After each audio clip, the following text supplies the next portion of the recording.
Pagpapatawad ang isa sa mga turo ni Kristo na madalas niyang sinasabi sa mga tao. Sapagkat kung tayo daw ay nagpapatawad, patatawarin din niya tayo. Pero kapag hindi tayo nagpatawad, hindi rin niya tayo patatawarin. Sabi po ng ilang psychologist, yung anger daw is just a secondary emotion. Ang ibig sabihin nun, kapag tayo nasaktan, yun yung una nating nararamdaman. Tayo ay nasaktan. Tayo ay na-hurt. There is pain. Yung anger daw is just a secondary emotion to cover that pain, to cope up with that hurt. So parang defense mechanism. Now, humingi man ng tawad sa atin o hindi, yung taong nag-aasala sa atin, either way, para makakope up lang tayo sa pain at sa hurt, we choose to stay angry. At yun po ang mali. Yun ang mali. Kasi kapag nagkakaganon, mas nananatili yung pain, mas nananatili yung hurt, at ang resulta, anger. Doon na nagiging mali. Walang masama sa magalit eh.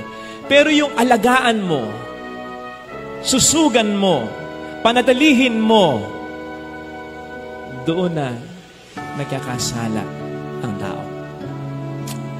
So nasa choice talaga natin eh. Yung pagtatanim ng galit, ito ay activity ng ating isip. Kasi yung masaktan tayo tulad ng ibang sakit o pain, mawawala eh. O sino ba dito ang namatayan na ng taong pinakamamahal niya? Napakasakit nun.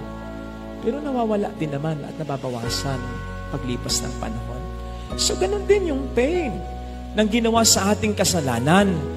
Mawawala yan. Or at least, kahit pa paano mababawasan o gagaan. Pero kapag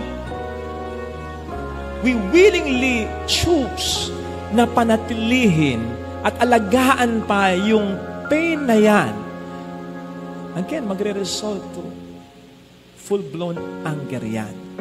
And so the painful truth is, tama, sinaktan tayo ng ibang tao. Pero ang patuloy na sumasakit at nananakit sa ating sarili ay tayo mismo. Sabi nga, the first victim of unforgiveness is not the one needing or asking forgiveness, but we who refuse forgiveness. Kaya po kapag sinasabi ng Panginoon na tayo magpatawad, wag po nating iisipin that He is being inconsiderate on His part. Ang totoo, iniisip ng Panginoon ang ating napakanan sapagkat ayaw niyang mamatay tayo sa ating sariling lason. That is true. Kasi ang pagtatanim ng galit ay parang paghahanda, pagtitimpla ng lason na gusto nating ipainom sa kasala sa atin. Pero alam nating mali eh. May takot din naman tayo sa Panginoon eh. So hindi natin ipaiinom. Pero imbis na ating itapon, tayong umiinom. O di ba katangahan yon? Hindi, ikaw na ngayon nasaktan eh. Di ba?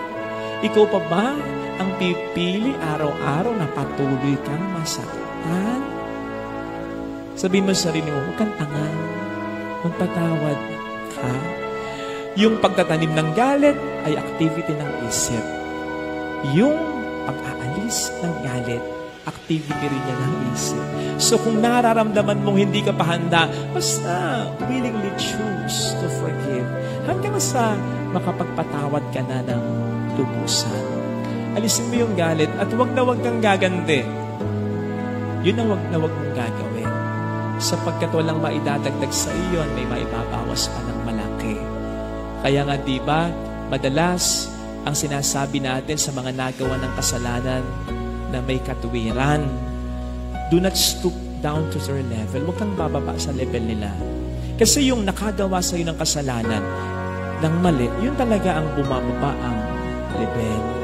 So huwag kang gaganti sapagkat kapag gumanti ka, bumababa ka sa level nila. Huwag kang mag-alala, hindi naman natutulog din ang Diyos.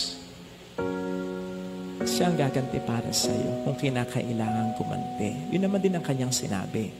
Baka kasi kapag tayo mismo ang gumaganti, sabihin ng Panginoon, ay ikaw na. Pero pag siya, alam natin na ang kanyang ganti ay makatarungan at mararamdaman talaga ng sa atin ay nagkasala. Sabi ng Panginoon, ibababa niya ang mga nagmamataas. Ito yung mga gumagawa sa atin ng pagkakasala, lalong-lalo na yung mga hindi humihingi ng tawad. At itataas na yung mga nagpapakumbaba. At ito, yung kahit may katwiran ka, kahit nasa tama ka, hindi ka gaganti at pipiliin mo pa rin magpatawad. Yes, kung kinakailangan ihabla, kung kinakailangan idemanda mo, ihabla mo. Pero wag mo gawin yung ikaw ay gumanti. Alisin mo yung galit sa puso mo. At kapag nagkaganon, tataas ka sa mata ng iba, lalong-lalo na sa mata ng Panginoon. Kasi mas natutulad ka sa Kanya. Siya naman ang may sabi nun na kapag tayo'y nagpapatawad, tayo'y mas nagiging tunay na mga anak ng Diyos. Tayo ay mas nakakatulad ng Diyos. At kapag tayo nga po ay nagpapatawad, hindi lamang sa inaalis natin ang ating galit sa puso natin na siyang pwedeng mas magpahirap pa sa atin, kundi mas mararamdaman natin at mas nagkakaroon tayo ng karapatan na tumawag sa Diyos bilang Ama.